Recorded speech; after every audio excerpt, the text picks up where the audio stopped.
반갑습니다. 네.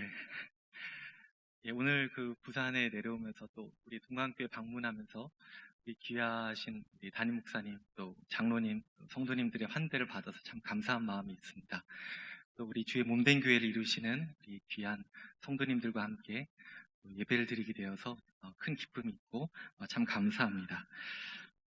하나님께서 이곳 부산에 동강교회를 세우신 지 70년, 약 70년의 시간, 제 홈페이지 보니까 1952년에 6.25 전쟁이 한창이던 그 와중에 믿음의 사람들을 통해서 신앙 공동체를 이곳에 세우셨더라고요. 그래서 오랜 역사를 갖고 계신 교회고, 또 그만큼 이 민족과 또 시대를 향한 또 가슴 아픈 마음과 또 애정이 또 기도하는 마음이 참 크리라고 생각이 됩니다. 그래서 오늘 특별히 이제 그저께가 6.25였는데요. 71주년 6.25였는데 또 오늘 통일선교 주의를 맞이해서 함께 통일과 또 북한에 대해서 마음을 나누고 또 하나님의 뜻을 또 헤아릴 수 있는 귀한 시간 되기를 바랍니다.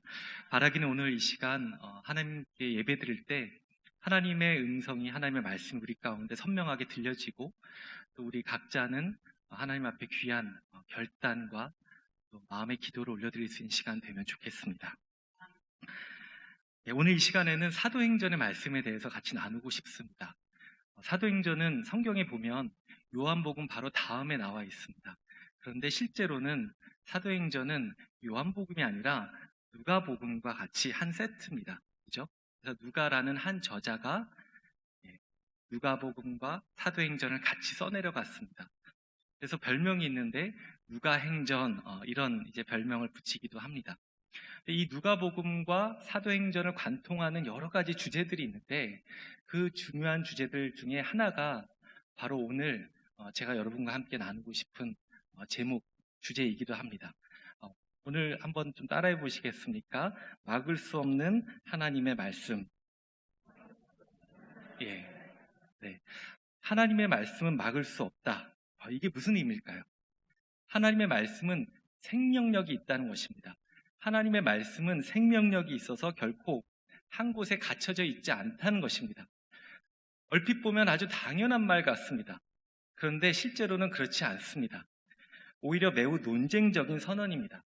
하나님의 말씀이 한 곳에 갇혀져 있지 않다라는 의미는 거꾸로 하나님의 말씀은 한 곳에만 머물러 있어야 된다라고 믿고 생각하고 주장하는 사람들이 있었다는 뜻입니다.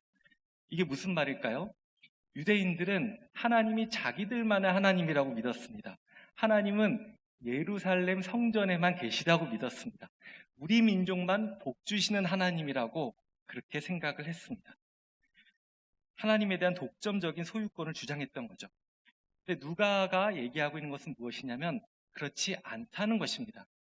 하나님은 한 개인, 한 민족의 유익을 위해서도 계시지만 더 나아가서 우리의 이웃, 또 이방 민족, 또 온 세계 만민을 향해서도 활짝 열려 계신 분이 바로 하나님이시다. 이것이 바로 사도행전을 기록한 누가에게 주신 하나님의 귀한 깨달음이었습니다. 오늘 이제 우리가 같이 읽은 본문은 사도행전 8장에 있는 말씀인데 이 이야기로 들어가기 앞서서 우리가 잠깐 그 사도행전 앞부분에 어떤 일들이 있었는지 좀 생각해 보면 좋겠습니다. 사도행전 1장에 보면 예수님께서 제자들과 함께 마지막 시간을 보내십니다. 십자가에서 죽으시고 다시 부활하시면서 승천하시기 전에 예수님께서 제자들에게 한 가지를 약속하시죠. 바로 성령 하나님을 보내줄 거다라고 약속을 하십니다. 그리고 2장에 가보면 어떤 일이 일어나죠? 예수님께서 약속하신 성령 하나님이 제자들에게 뜨겁게 임합니다. 그러자 두려움에 벌벌 떨던 제자들이 담대하게 일어나서 예수가 주시다, 예수가 부활하셨다, 그 복음을 선포하기 시작합니다. 이때부터 초대교회가 급속히 성장합니다. 그러자 어떤 일들이 일어났을까요? 위기감을 느낀 유대인들이 그리스도인들을 박해하기 시작합니다. 그래서 오늘 말씀 바로 전 7장에 보니까 초대교회의 가장 그 초대 집사 중에 한 사람이었던 스데반, 이 사람이 유대인들의 공회 앞에 끌려 나와서 결국은 온몸에 돌을 얻어맞고 순교하게 됩니다. 이것이 바로 오늘 사도행전 8장까지의 바로 직전까지의 상황입니다. 그리고 나서 오늘부터 이제 빌립 집사, 오늘 이 말씀이 시작이 됩니다. 우리 혹시 성경 구절 이렇게 한번 보여주시면 좋겠는데 1절 말씀, 성경 계신 분은 뭐 1절 보셔도 좋겠고요. 1절 말씀을 한번 같이 읽겠습니다. 시작. 사울은 그가 죽임당함을 마땅히 여기더라. 그날에 예루살렘에 있는 교회에 큰 박해가 있어 사도 외에는 다 유대와 사마리아 모든 땅으로 흩어지니라. 스데반의 죽음을 계기로 어떤 일이 일어났을까요? 예수님을 따르는 사람들에 대한 대대적인 핍박과 박해가 시작이 됩니다. 그러니까 예루살렘 교회가 이제 갓 새로 태어난 아주 어린아이와 같은 교회였는데 고난의 폭풍이 휘몰아치는 겁니다. 그런데 여기서 어떤 일이 일어났을까요? 박해와 핍박이 이 하나님의 복음이 전파되는 것을 막았을까요? 네, 그렇지 않았습니다. 놀랍게도 하나님의 복음이 확산되는 결정적인 계기가 바로 고난을 통해서 나타납니다. 어떻게 그럴 수 있었을까요? 사실 우리가 살아가면서 고난을 맞이합니다. 이때 고난을 몇 가지로 나눌 수 있는 것 같아요. 첫 번째 고난은 나 자신의 잘못, 나의 죄악으로 인해서 받게 되는 고난이 있습니다. 또 한 가지 고난은 내 죄악이 아니라 다른 누군가의 잘못, 아니면 사회적으로, 역사적으로 오랫동안 누적된 죄악으로 말미암아서 받게 되는 고난들이 있습니다. 또 세 번째로는 나의 잘못도 아니고 다른 사람의 잘못도 아니고 이유를 알 수 없는 애매하게 받는 고난이 우리 삶 가운데 있는 것을 보게 됩니다. 이때 우리가 이 고난 앞에 어떻게 반응해야 될까요? 만약에 이 고난이 나의 잘못을 인한 고난이라면 우린 주님 앞에 나아가서 회개하고 용서를 구해야 되겠죠. 그런데 만약에 이 고난이 나의 잘못도 아니고 다른 누군가의 잘못도 아닌 정말 애매하게 이유를 알 수 없는 고난 가운데 우리가 처하게 된다면 우리가 무엇을 할 수가 있을까요? 어쩌면 이때 우리가 하나님 앞에 할 수 있는 것은 다만 하나님 이 고난의 시간을 잘 이겨내게 해달라고 그 힘을 달라고 구할 수밖에 없을 것입니다. 그런데 저는 오늘 이 시간 이 고난의 문제를 조금 다른 각도에서 우리가 직면해 볼 필요가 있다고 생각합니다. 이 고난의 때에 우리가 질문해야 될, 하나님 앞에서 질문해야 될 세 가지 질문이 있다고 믿습니다. 첫 번째는 혹시 하나님께서 이 고난을 통하여 나에게 어떤 사건에 대한 공동의 책임을 묻고 계신 것은 아닌가? 우리가 하나님 앞에 질문해 봐야 됩니다. 두 번째, 혹시 하나님께서 이 고난에 참여하게 하시면서 다른 누군가를 위해서 기도하도록 나를 중보기도자로 부르시고 계신 것은 아닌가? 우리가 질문해 봐야 됩니다. 세 번째로, 혹시 하나님께서 고난받는 나 외에 또 다른 고난받는 이들을 위로하고 그들의 눈물을 닦아주라고 나를 이 자리 가운데 부르신 것은 아닌가? 우리가 하나님 앞에 물어봐야 됩니다. 그러니까 우리 삶 가운데 고난이 닥칠 때 하나님께서는 함께 아파하세요. 그런데 하나님께서 더 아파하시는 경우가 언제냐면 우리가 그 고난의 문제에, 그 고난의 무게에 짓눌려서 아무것도 하지 못할 때입니다. 그렇다면 우리는 어떻게 반응해야 될까요? 내가 고난의 한복판에 있을 때, 아니 내 곁에 있는 사람들이 그 고난을 겪고 있을 때 우리가 무엇을 해야 될까요? 먼저 하나님 앞에 나아가야 됩니다. 그리고 한 걸음 더 나아가서 우리가 해야 될 중요한 것이 있는데 그것은 하나님 앞에 질문하는 것입니다. 하나님 앞에 질문해야 됩니다. 우리가 질문이 있어야 답이 있고 하나님 앞에 질문을 해야 하나님의 일하심이 우리 가운데 선명하게 보여지기 때문에 그렇습니다.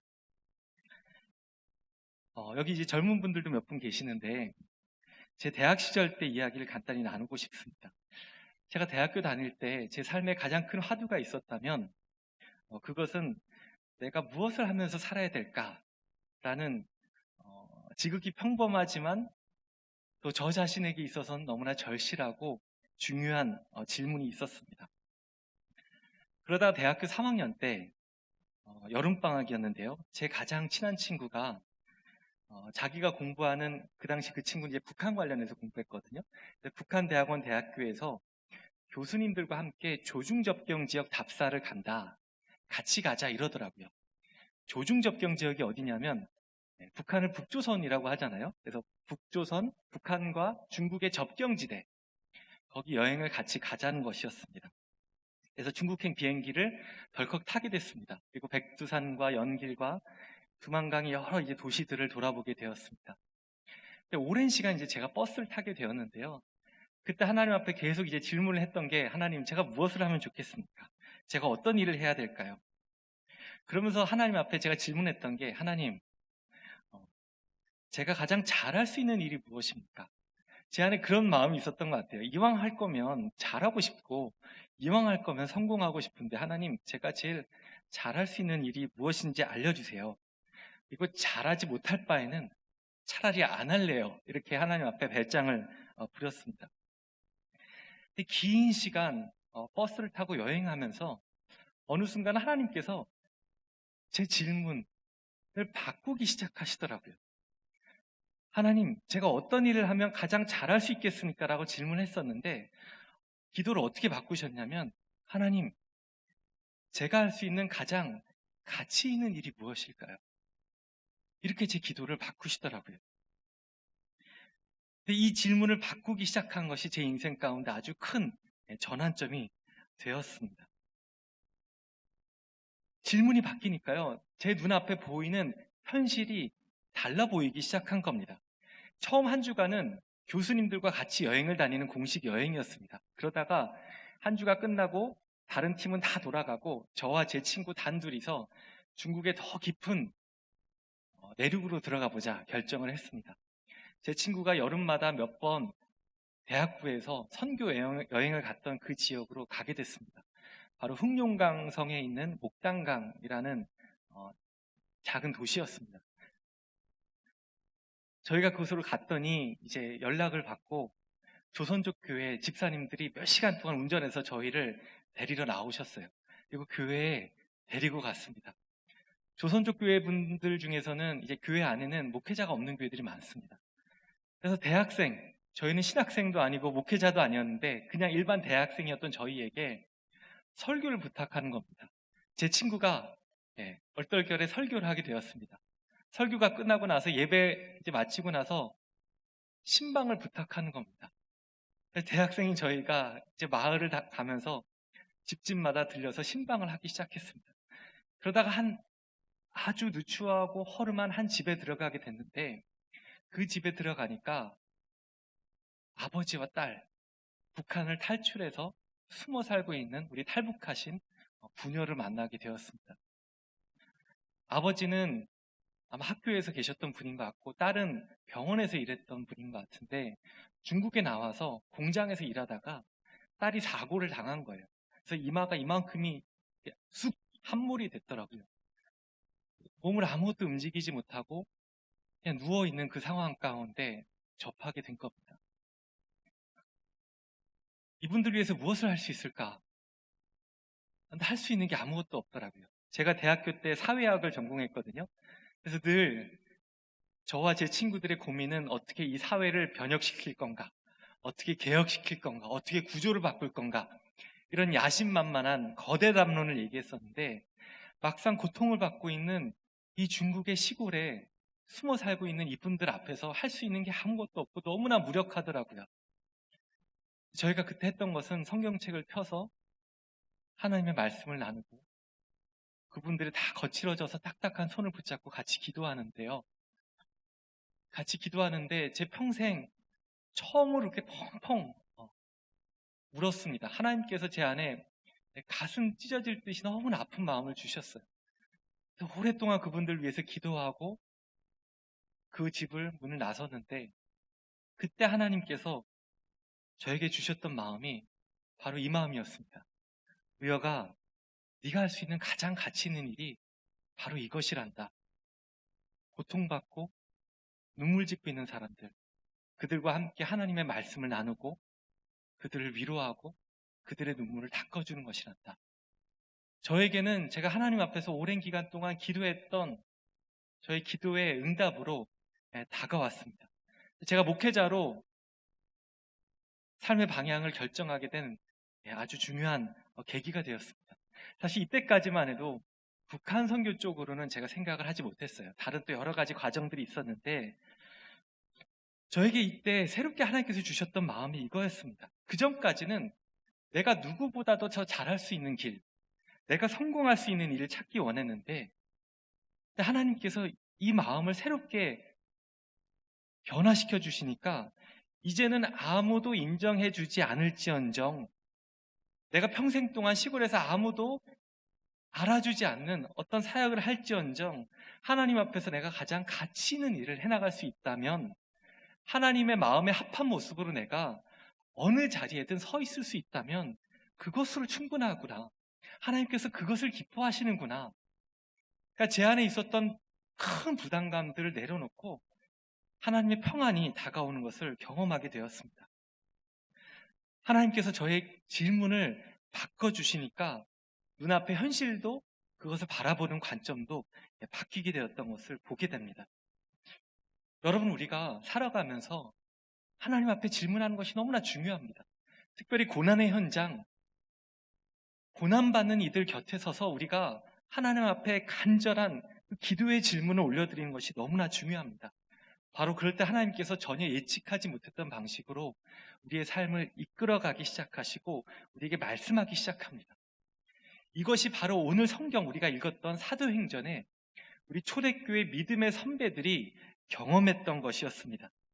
오늘 말씀을 다시 보면 예루살렘 교회가 큰 고난을 경험합니다. 큰 박해를 직면합니다. 그리스도인들이 주변 지역에 다 뿔뿔이 흩어져요. 우리 4절 말씀 좀 한번 띄워주시면 같이 읽어보겠습니다. 4절 같이 읽겠습니다. 시작. 그 흩어진 사람들이 두루 다니며 복음의 말씀을 전할세. 여기 4절에 보면 흩어졌다 이렇게 얘기합니다. 흩어졌다. 이게 디아스포라라는 말의 어원과 같습니다. 구약의 이스라엘 백성이 바벨론 포로가 되면서 흩어졌었는데 신약 시대에 또 새로운 디아스포라가 여기서 등장하고 있는 겁니다. 생각해보면 이분들은 완전히 믿음의 초신자들이었습니다. 만약에 이분들이 박해를 경험하고 고난을 경험하면서 절망하고 포기했다면 기독교의 역사는 여기서 멈췄을 겁니다. 그런데 놀랍게도 이 믿음의 디아스포라들에게는 이 고난이 복음으로 인한 고난이고 하나님께서 복음을 위해서 나를 사용하신다라는 확신이 그분들 안에 있었습니다. 그래서 복음을 멈추지 않고 전하기 시작합니다. 여러분, 이분들 안에 질문이 없었을까요? 분명히 이분들도 질문을 했었을 거예요. 박해와 고난이 닥쳤을 때 빌립 집사도 하나님 함께 외쳤을 거예요. 하나님, 왜 이런 고난이 우리에게 주어졌습니까? 하나님, 우리 교회에 왜 이런 어려움이 주어졌습니까? 질문을 했을 겁니다. 우리도 마찬가지입니다. 절망적이고 힘든 상황 가운데 우리는 하나님 앞에 탄식을 하게 됩니다. 하나님, 어찌하여 저에게 이런 일이 닥쳤습니까? 하나님, 왜 저런 사람을 만나게 하셨습니까? 하나님, 왜 우리 가족에 저런 분을 만나게 했습니까? 왜 저를 이 모양으로 여기서 이 동네에서 살아가게 하십니까? 바로 왜, why, 어찌하여라는 질문을 우리가 하나님 앞에 할 때가 있습니다. 성경에 보면 이 어찌하여, 이 why라는 질문은 신정론의 문제와 연결이 되어 있습니다. 하나님, 이 세상 가운데 왜 악이 이렇게 많습니까? 저한테도 오랫동안 있었던 질문입니다. 근데 제가 어느 날 예배 드리면서 어떤 목사님의 말씀을 통해서 새롭게 깨닫게 된 것이 있었습니다. 바로 이 왜라는 질문을 나만 하고 있었다고 생각했는데 그것이 아니라 마가복음 15장에 보니까 우리 주님이신 예수님께서도 똑같이 하셨다는 겁니다. 바로 십자가에 달리신 예수님께서 뭐라고 하시죠? 나의 하나님, 나의 하나님, 어찌하여가 why입니다. why. 왜 나에게 어찌하여 나를 버리십니까? 엘리 엘리 라마 사박다니. 그 외침을 예수님께서 하시는 겁니다. 저는 우리 모든 인간들이 탄식하면서 외치는 이 왜라는 질문을 예수님께서 십자가에 못 박히셔서 다 끌어안으셨다고 믿습니다. 어쩌면 우리는 살아가면서 우리가 기대했던 단순 명쾌한 대답을 듣지 못할 수 있어요. 그런데 우리의 이 왜라는 질문, 이 고통스러운 탄식을 우리 예수님께서, 우리 하나님이신 예수님께서도 아신다는 겁니다. 그래서 우리가 너무나 큰 위로를 받을 수 있는 사실은 우리 예수님께서 우리의 질문을 외면하지 않으시고 다 끌어안으시고 하나님 앞에 이 질문을 들으셨다는 겁니다. 저에게 주어진 깨달음은 뭐냐면, 내가 왜라는 질문이 나올 때마다 바로 십자가 앞에, 예수님 앞에 이것을 내려놔야 되겠구나. 예수님께 이 질문을 맡겨드려야 되겠구나. 그리고 내가 하나님 앞에 해야 될 질문은 why가 아니라 what이 돼야 되겠구나. 왜란 질문을 주님께 맡겨드리고, 하나님, 그렇다면 이 고난의 때, 이 어려움의 때 제가 어떻게 순종하면서 나아가야 되겠습니까? 하나님, 저에게 무엇을 원하십니까? 제가 순종하겠습니다. 이렇게 질문할 때 하나님께서 우리 삶 가운데 새로운 사명과 부르심을 주신다는 것입니다. 오늘 말씀에서 빌립 집사가 그랬습니다. 박해와 고난이 닥쳤을 때 빌립 집사도 분명히 하나님 앞에 질문했을 겁니다. 하나님, 왜 이런 어려움이 주어졌습니까? 왜 교회에 이런 어려움이 있습니까? 그런데 그는 여기서 멈추지 않았고요. 더 나아가서, 하나님, 그렇다면 제가 무엇을 해야 되겠습니까? 우리 5절 말씀 한번 같이 읽겠습니다. 5절 시작.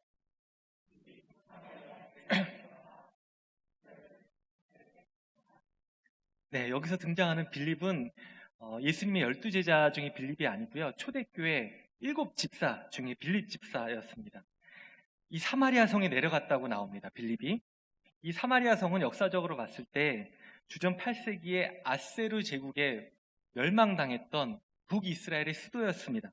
그러니까 유대인들이 봤을 때는 순수한 혈통을 잃어버린, 그래서 너무나 무시 당하는 존재였습니다. 그런데 이 빌립이 이 사마리아 성을 향해서 나아가게 됩니다. 여러분, 기독교 역사에서 이 순간이 아주 중요한 전환점입니다. 획기적인 변화의 시점입니다. 여러분 기억하시죠? 사도행전 1장 8절에 예수님께서 제자들에게 뭐라고 말씀하시죠?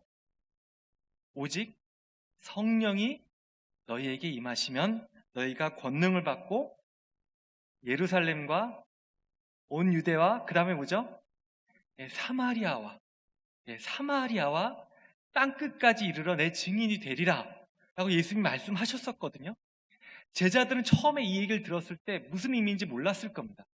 그런데 이 고난의 때에 하나님의 약속을 붙잡고 빌립이 사마리아 땅으로 넘어가게 되는 것입니다. 무시받고 차별당하던 사마리아 지역에 넘어가서 죽었던 예수께서 다시 살아나셨고 바로 그분이 하나님이시다. 복음을 전합니다. 그러자 어떤 일이 일어났을까요? 우리 6절부터 8절 말씀 같이 한번 읽겠습니다. 시작. 우리가 빌립의 말도 듣고 행하는 표적도 보고 한 마음으로 그가 하는 말을 따르더라. 많은 사람들에게 붙었던 더러운 귀신들이 크게 소리를 지르며 나가고 또 많은 중풍병자와 못 걷는 사람이 나으니 그 성에 큰 기쁨이 있더라. 복음이 들어가니까 예수님을 그리스도로 믿는 사람들이 나타나기 시작합니다. 더러운 귀신들이 쫓겨나기 시작합니다. 병치유가 일어나고 그 성에 큰 기쁨이 임했다, 이렇게 나옵니다. 어떤 것이 생각나시죠? 사도행전 2장에 예루살렘의 오순절 성령이 임했던 그 사건과 동일한 사건이 버려진 땅이라고 생각했던 저 사마리아 지역에도 동일하게 나타난 겁니다. 이게 무엇을 의미할까요? 이 빌립이 걸어갔던 그 발걸음 가운데 하나님께서 동행하고 계시다는 강력한 증거라고 믿습니다. 고난이 끝이 아니라 이 고난을 넘어서는 하나님의 역전이 있는 것입니다. 고난에 굴복하지 않고 하나님의 약속을 붙잡고 하나님을 의지하는 사람들에게는 하나님의 새로운 사명과 은혜가 임한다는 것입니다. 사랑하는 성도 여러분, 우리 눈앞에 놓인 현실보다도, 우리 눈앞에 있는 고난의 어려움보다도 훨씬 더 크신 분이 바로 하나님이심을 믿으실 수 있기를 바랍니다. 그런데 더 중요한 것이 있습니다. 사실 이 사마리아 지역에 가장 먼저 전도했던 것은 오늘 말씀의 이 빌립 집사가 아니었습니다. 누구였을까요? 성경에 보면 바로 우리 주님이신 예수 그리스도셨습니다. 요한복음 4장에 보니까 예수님께서는 사마리아 사람들에 대해서 큰 애정이 있으셨어요. 요한복음 4장에서 사마리아 성을 굳이 안 가셔도 되는데 예수님께서 굳이 찾아가십니다. 사마리아 안에서도 가장 무시받고 차별받던 한 여인을 찾아가서 영원히 목마르지 않는 샘, 영원히 목마르지 않는 생수, 참된 예배에 대해서 가르쳐 주십니다. 그리고 말씀하시는 것이 하나님께서 찾으시는 예배자는 이 예루살렘의 시온산도 아니고 저 사마리아의 그리심산도 아니고 오직 영과 진리로 예배드리는 하나님의 말씀에 순종하는 사람을 찾으신다. 이렇게 말씀하시는 겁니다.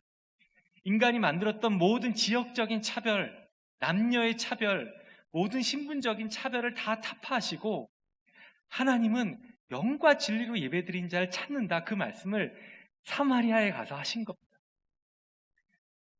누가복음 10장에 보면 예수님께서 강도 만난 자의 비유를 하실 때 누가 도와줍니까? 강도 만난 자를 도운 것은 유대인도 아니었고요. 종교인도 아니었고요. 바로 사마리아 사람이었습니다. 누가복음 17장에 보니까 10명의 나병 환자를 예수님께서 고쳐주시는데 몇 명이 돌아오죠? 한 명이 돌아옵니다. 누구였죠? 바로 사마리아 사람이었습니다. 이 이야기들이 어떤 의미를 가지고 있을까요? 우리 주님이신 예수님은, 하나님은 우리보다 앞서가신다는 겁니다. 그분은 잊혀지고 소외되고 고통받는 자들, 하나님의 은혜가 필요한 사람들을 앞서가신다는 것입니다. 왜냐하면 하나님 아버지의 마음이 그들에게 있기 때문에 그렇습니다. 그분은 앞서가서 일하실 뿐만 아니라 그곳에 가셔서 하나님의 사람들을 초청하시는 겁니다. 이것이 선교입니다. 선교가 우리가 어디 가서 새롭게 만들어내는 것이 선교가 아니라요. 하나님께서 우리보다 앞서가셔서 일하시고 그곳에서 우리를 부르시고 초청하시는 것, 거기에 응답하는 것이 바로 선교인 줄로 믿습니다. 저는 예수 그리스도를 믿는 모든 믿음의 사람들에게 그런 부르심이 있다고 믿습니다. 하나님께서는 우리 삶의 현장, 우리 주변의 고난의 현장 가운데 앞서가서 일하십니다. 그리고 우리 믿음의 사람들을 그 자리 가운데 초청합니다. 그리고 하나님께서는 묻는 것입니다. 네가 나와 함께 하겠니? 네가 나의 일 가운데 동참하겠니? 바로 그렇게 물으실 때 하나님의 그 초청 가운데 응답하실 수 있는 우리 모두가 되기를 바랍니다. 오늘 이 말씀의 맥락에서 제가 북한과 통일에 대한 이야기를 같이 나누고 싶습니다. 저는 오늘 이 시대 가운데 하나님의 마음이 가장 있는 곳이 어딜까라고 생각을 하면 지금 이 시대 가운데 사마리아 땅과 같은 곳이 어딜까? 라고 질문할 때마다 저 북한 땅을 떠올리게 됩니다. 역사적으로 봤을 때 저 북한 땅은 조선 왕조 600년 동안 수많은 차별을 받았던 지역이었습니다. 평안도와 함경도를 합쳐서 서북지방이라고 불렀습니다. 근데 이 서북지방은 한족과 만주족, 여진족, 몽골, 국경을 접하고 있기 때문에 역사적으로 수많은 침략을 받았습니다. 고통도 너무나 많이 받은 지역이었습니다. 우리 남한에서는 경상도와 전라도 가운데 차별과 서로 긴장이 있지만 예전의 조선시대와는 비할 바가 아닙니다. 저 서북지방 사람들을 향한 차별과 무시가 어마어마하게 심했습니다. 그래서 그쪽에서는 출세할 수도 없었고요. 그 지방관들이 가서 너무나 수탈해가지고 많은 밀란들이 일어나기도 했었습니다. 어떻게 보면 분단의 씨앗이 이미 조선 왕조 때 심기어진 것이나 마찬가지입니다. 그래서 어떤 신학자는 한반도의 분단이 직접적으로는 일제의 강점기, 아니 외국 열강들의 그 정치적 타협, 그것 가운데 된 것이지만 더 근본적으로는 조선시대 600년 동안 저 서북지방을 차별했던, 무시하고 차별했던 우리 공동의 죄의 결과일 수 있다. 그래서 우리가 먼저 하나님 앞에서 그 부분을 깊이 회개해야 된다. 이렇게 말씀하시는 것을 제가 들었습니다. 이렇게 오랫동안 차별받았던 지역이지만 동시에 서북지방 사람들은 외국과 접촉이 많았던 만큼의 외국 문물을 먼저 받아들였습니다. 그래서 개방적이었습니다. 더 진취적이었습니다. 생각이 더욱더 깨어 있었습니다. 그래서 100년 전에 예수 그리스도의 복음을 가장 먼저 받아들인 사람들이 누구였습니까? 바로 저 서북지방 사람들이었던 것입니다. 하나님 안에서 모든 사람들이 평등하다. 신분과 지역과 상관없이 하나님은 모든 사람을 자녀로 초청하신다라는 그 예수 그리스도의 복음을 가장 먼저 마음으로 받았던 사람들이 바로 이 서북지방이었던 것입니다. 그래서 그 땅이 교회가 먼저 세워졌고요. 1907년에 평양 대부흥이 그곳에서 먼저 있게 되었던 것을 우리가 기억하고 있습니다. 하지만 이후 북쪽 지역이 공산화되면서 다시금 깊은 어둠의 터널로 빠져들고 지금까지 이르게 되었습니다. 여러분, 이런 상황 가운데 우리 믿음의 사람들이 분단과 통일을 어떻게 바라보고 기도해야 될까요? 많은 분들에게 분단은 너무나 당연하고 익숙한 현실이 되었습니다. 저의 세대는 물론이고요. 제 부모님의 세대조차도 태어났을 때부터 분단되었던 것만 경험하고 있습니다. 통일이 너무나 먼 이야기처럼 느껴집니다.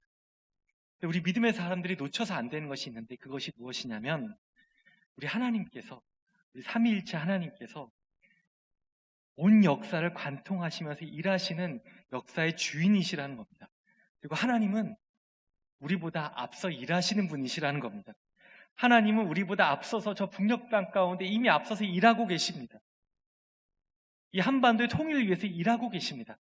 제가 오늘 다 말씀드릴 수는 없지만 이미 저 북녘 땅 가운데 많은 외국인들이 복음을 들고 들어가서 일하고 복음의 씨앗을 뿌리는 작업을 하고 있습니다. 그래서 하나님께서 온 세계의 역사를 주관하신 분이라면 우리가 믿음으로 고백해야 될 것이 있는데 그것이 무엇이냐면 저 북한 땅이 언젠가 열릴까요? 열리지 않을까요? 그렇게 물어본다면 제가 여러분에게 한번 물어보겠습니다. 하나님께서 역사의 주관자시고 하나님께서 북한 땅 가운데 앞서서 일하신 분임을 우리가 믿는다면 언젠가 저 북한 땅이 열리겠습니까? 열리지 않겠습니까? 예, 반드시 열리게 될 겁니다. 하나님은 그 땅 가운데도 복음의 씨앗이 심기어지고 그 땅에 고통받고 죽어가는 영혼들을 살리기 원하시기 때문에 그렇습니다. 디모데전서 2장 4절에 보니까 하나님은 모든 사람이 구원을 받으며 진리를 아는 데 이르기를 원하신다 이렇게 말씀하십니다. 그래서 우리가 언제 통일이 올까, 통일이 오지 않을까 이게 핵심이 아닙니다. 통일을 하느냐 마느냐 우리는 선택의 문제로 생각하는데 그것이 아니라 분명히 언젠가 통일은 우리에게 다가올 현실이고 중요한 것은 우리가 이 통일을 어떻게 준비할까 그 문제입니다. 정치학적으로 봐도 저 북한 체제는 지속 가능한 체제가 아니기 때문에 그렇습니다. 우리가 통일을 생각할 때 착각하기 쉬운 게 뭐냐면 통일을 하나의 사건, 이벤트로 생각하는 겁니다. 우리가 통일을 그냥 사건으로 생각하면요 기도하다가 지칩니다. 쉽게. 통일을 제도의 통일, 체제의 통일, 국토의 통일로만 생각하면 남북한 관계가 좋아지면 통일이 가까워진 것 같다가 그래서 더 열심히 막 기도합니다. 그러다 지금처럼 남북 관계가 안 좋아지면 다시 원점으로 돌아가면 기도에 힘이 빠지는 것을 우리가 경험하게 됩니다. 그런데 통일을 그렇게 생각하시면 안 됩니다. 통일은 과정입니다. 통일은 1% 진행됐다, 5% 진행됐다, 10% 진행됐다, 이렇게 생각하는 게 맞습니다. 왜냐하면 사람의 통일의 관점에서 우리가 통일을 바라보기 시작하면 언젠가 체제의 통일, 국토의 통일이 있어도 남북한 사람들이 만나서 서로 싸우고 미워하면 통일이 된 게 아니잖아요.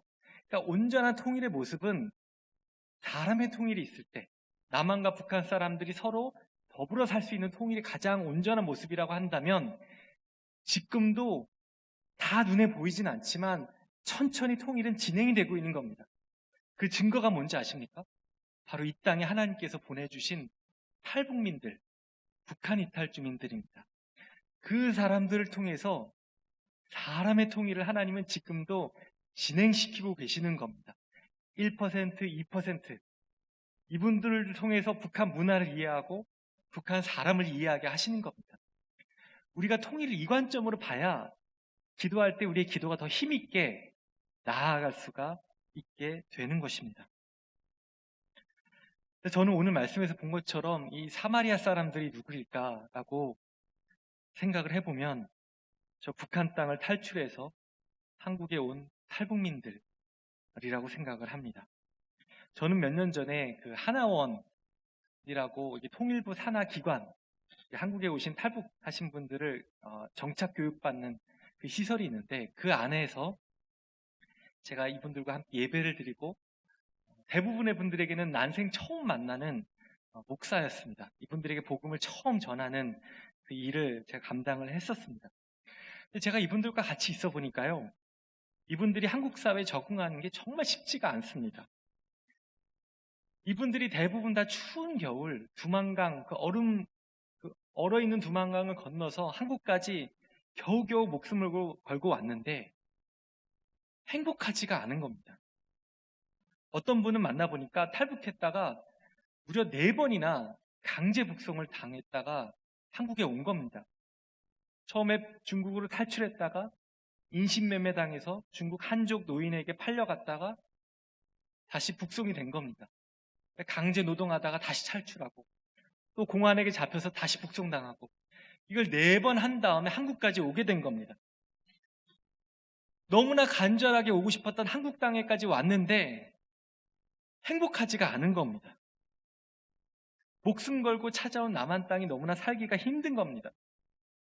그래서 남한의 이 자살률이 전 세계 1위라고 하잖아요. 근데 우리 탈북민들의 자살률이 남한 사람들의 3배가 넘습니다. 어떤 분은 아이가 3명입니다. 북한에서 북한 남편 사이에서 낳은 아이, 중국에 팔려가서 낳은 아이, 그리고 한국에 와서 남한 남자와 만나서 낳은 아이. 근데 그 남한 남자마저도 떠나고 없는 상황에 있습니다. 여러분, 그런 분들의 그 삶의 아픔이 얼마나 깊겠습니까? 그런 분들을 도대체 누가 만나서 위로를 해줘야 되겠습니까? 여러분 생각해 보세요. 우리의 자녀들, 남한의 초등학교, 중학교, 고등학교 정규교육을 다 받은 우리의 청년들이 이 한국 사회, 소위 자본주의 끝판왕이라고 하는 이 한국 사회에 적응하기 힘들다고, 살기 힘들다고 헬조선 이런 얘기 하잖아요. 하물며 북한에서 평생 동안 살다 오신 분들이 이 남한의 경쟁 사회에서 살아가는 게 얼마나 힘들겠습니까? 우리가 착각하는 게 뭐냐면, 이분들이 남한에 오면 야, 이제 뭐 다 됐지, 이제부터 고생 끝 행복 시작, 이게 아닌 겁니다.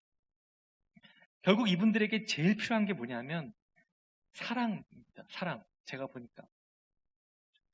근데 중요한 것은 우리 한국교회가 사랑한다고 이분들에게 노력을 하는데 받아들이는 북한 분들은 불편해할 때가 참 많습니다. 왜 그럴까요?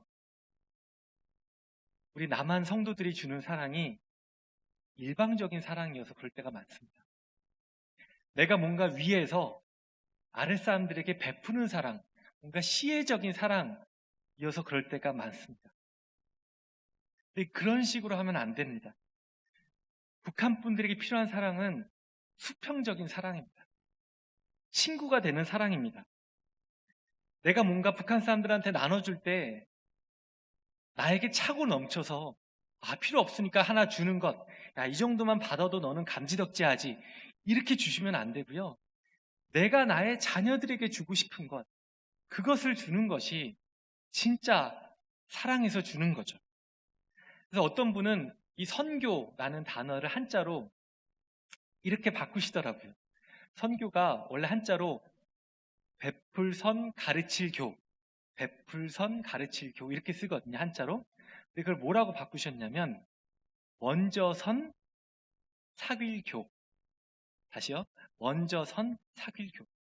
그러니까 선교는요, 뭔가 이분들 만나서 가르치는 거, 그거 이전에 먼저 이분들과 같이 친구가 되는 거.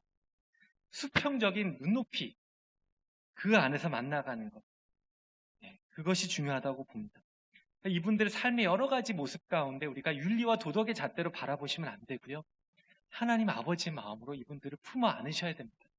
그 사랑을 해줘야 됩니다. 이것을 가장 잘할 수 있는 사람들이 누구일까? 저는 바로 우리 한국교회, 우리 믿음의 사람들이라고 믿습니다. 그래서 오늘날 우리 한국교회가 사회로부터 너무나 많은 욕을 먹고 또 사회적 지탄의 대상이 되고 있습니다. 근데 이 시대에 한국교회가 이 민족과 시대를 섬길 수 있는 정말 중요한 역할이 무엇일까? 저는 바로 이 한반도의 평화, 통일, 화해를 가져오는 일에 우리 한국교회가 힘써 일하는 것이라고 생각합니다. 그리고 우리에게 보내주신 탈북민들, 이분들을 사랑으로 끌어안는 일을 우리 한국교회가 담당해야 된다고 믿습니다. 이 시간 저는 여러분 모두가 무조건적으로 북한 선교해야 된다, 이런 말씀을 드리고 싶지는 않습니다. 우리 각자에게 북한 선교에 대한 우선순위는 다를 수 있어요. 그런데 한 가지 기억하시면 좋겠습니다. 저 북한의 2,500만 명, 복음을 모르는 미전도 종족입니다. 우리 교회가 같이 모였을 때, 우리 교회가 같이 기도할 때마다 저들을 위한 기도를 잊지 않으셨으면 좋겠습니다. 여러분이 개인의 기도의 자리 나아갈 때마다 우리 탈북민들 위한 기도를 놓치지 않으시면 좋겠습니다. 중요한 것은 우리가 어디 있느냐가 중요한 것이 아니라 내 주변 가운데, 나 이웃들 가운데 하나님께서 어떻게 일하고 계시는지 우리가 질문해야 되고요. 하나님께서 우리를 초청하실 때 그곳에 신실하게 응답하는 것, 그것이 우리에게 주어진 역할이라고 믿습니다. 말씀을 정리하겠습니다. 우리 삶에 고난과 아픔이 있습니다. 그 고난은 공동체적인 어려움일 수도 있고 또 개인적인 어려움일 수도 있습니다. 근데 이때 우리가 하나님 앞에 드려야 될 3가지 질문이 있다고 말씀을 드렸습니다. 첫 번째가 뭐였죠? 혹시 하나님께서 이 고난을 통하여 나에게 어떤 사건에 대한 공동의 책임을 묻고 계신 것은 아닌가? 우리가 질문해 봐야 됩니다. 두 번째, 혹시 하나님께서 나를 이 고난에 참여하게 하시면서 다른 누군가를 위해서 기도하도록 나를 부르고 계신 것은 아닌가? 우리가 기도할 때마다 하나님 앞에 질문해야 된다고 믿습니다. 마지막으로, 혹시 하나님께서 고난받는 나 외에 또 다른 고난받는 이들을 위로하고 그들의 눈물을 닦아주도록 나를 이 자리 가운데 부르신 것은 아닌가? 우리가 질문해야 된다고 믿습니다. 오늘 말씀에서 우리 빌립 집사, 우리 초대교회 믿음의 선배들은 큰 박해와 어려움 가운데 직면하면서도 거기에 멈춰서지 않았습니다. 절망하고 좌절하지 않았습니다. 오히려 하나님의 뜻대로 반응하는 삶을 살려고 했습니다. 그렇게 순종하면서 나아갔을 때 사마리아 땅 가운데 부흥의 역사가 일어났던 것을 보게 됩니다. 여러분, 하나님의 말씀은 막혀져 있지 않습니다. 하나님은 우리보다 앞서서 일하고 계십니다. 하나님의 말씀은 생명력이 있어서 저 북한 땅 가운데도 일하고 계시고 우리 이웃들 가운데도 일하고 계십니다. 하나님 우리 믿음의 사람들 그 자리 가운데 초청하십니다. 그렇게 초청하실 때 우리가 믿음으로 담대하게 순종하며 반응하며 나아갈 수 있게 되기를 바랍니다. 그래서 하나님, 우리는 결코 혼자가 아닙니다. 어떤 현장이든 우리의 가족과 이웃에서든 우리는 혼자가 아닙니다. 우리 삼위일체 하나님께서요, 우리와 함께 하고 계심을 믿고 신뢰하고 순종하는 우리 동광교회 모든 성도들 다 되시기를 이 시간 간절히 축복합니다. 네, 같이 기도하겠습니다. 하나님 아버지 감사합니다. 우리로 하여금 하나님을 알게 하시고 예수님 믿는 믿음을 허락하여 주시고 하나님의 자녀로 불러주셔서 너무나 감사합니다. 하나님의 은혜로 말미암아 우리 가운데 자유가 주어졌고 또 기쁨이 주어졌고 세상이 알지 못하는 평안이 우리 가운데 주어졌음을 고백합니다. 하나님, 우리에게 주신 그 하나님의 은혜를 이 땅 가운데 또 흘려보내는 믿음의 사람들 되기를 원합니다. 때로 우리 삶 가운데 고난과 어려움이 있을 때 그 고난의 무게 가운데 압도되지 아니하고 오히려 그 가운데 말씀하시고 초청하신 하나님의 음성을 지혜롭게 분별할 수 있는 분별력을 우리 가운데 허락하여 주셔서 하나님의 그 일하시는 곳에 그 하나님의 현장 가운데 순종하며 나아가는 그 하나님의 일하심에 참여하는 우리 모두가 될 수 있도록 주님 역사하여 주시옵소서. 하나님, 우리 믿음의 선배들 고난의 때에 하나님만 바라보고 모든 경계를 뛰어넘어서 인간적인 그 차별의 모든 막힌 것을 뛰어넘었던 것을 보게 됩니다. 하나님, 우리 안에 있는 모든 장벽들, 차별의 여러 가지 장애물들, 그런 것들을 넘어서 하나님께서 부르시는 그곳에 순종하며 나아가는 우리가 될 수 있도록 주님 도와주시고, 하나님, 이 부산에 이 동광동에 세우신 우리 동광교회를 통해서 또 우리의 기도하는 우리 믿음의 어머님, 아버님을 통해서 또 우리 다음 세대 우리 청년들과 우리 어린아이들을 통해서 참으로 기뻐하시는 하나님의 교회가 이 지역 가운데 세워지고 하나님의 사랑과 하나님의 능력과 하나님의 은혜와 사랑의 역사를 이 땅 가운데 온전히 투명하게 흘려보내는 믿음의 역사를 잘 감당하는 우리 한 분 한 분 될 수 있도록 주님 축복하여 주시옵소서. 감사드리며 예수 그리스도의 이름으로 기도합니다.